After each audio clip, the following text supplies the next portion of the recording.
छत्रपति शिवाजी महाराज नाम जब दिमाग में आता है, जबान पर आता है, तब हमारा सीना चौड़ा हो जाता है। छत्रपति शिवाजी महाराज जिनका सरनेम था भोसले, पर बहुत से जानकारों का, इतिहासकारों का मानना है कि उनका सरनेम सिसोदिया ही था।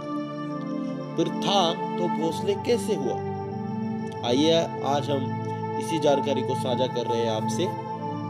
तो दोस्तों, राजस्थान का हमेशा का इतिहास रहा है, जो बाहर से आक्रमण होते रहते थे वो पूरे के पूरे पहले राजस्थान पर ही होते। तो इसी कारण बहुत से परिवारों को अपना घर छोड़कर दूसरे गांव में बस जाना पड़ता था। तो इसी तरह से कुछ परिवार जो थे जो महाराष्ट्र में आ गए। उसी में एक परिवार ऐसा था जिनके परिवार के पुरुष का नाम था बाबाजी, और वो वेरुड़ के गांव के पास आ गए। और वेरुड़ में एक गांव था जिसका नाम था भोसे। तो पहले जो गांव का नाम हुआ करता था उसी को सरनेम लगा लिया जाता था। भोसे गांव में रहने के कारण बाबाजी ने अपना सरनेम भोसले रखा होगा। उनके दो पुत्र थे, मालोजी और विठोजी, जिसमें मालोजी जो थे वो निजामशाही में नौकरी किया करते थे। फिर मालोजी के दो पुत्र हुए, शाहजी और शरीफ जी।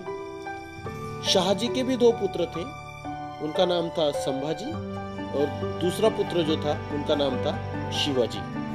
आगे जाकर यही शिवाजी नाम का पुत्र आगे जाकर छत्रपति शिवाजी महाराज के नाम से जाने जाते हैं। तो इससे हमें ये पता चलता है कि भोसे गांव में आने के बाद उनका जो सरनेम था वो सिसोदिया से भोसले यह सरनेम हो गया, और आज पूरे हिंदुस्तान को, पूरी दुनिया को छत्रपति शिवाजी महाराज का सरनेम भोसले नाम से जाना जाता है।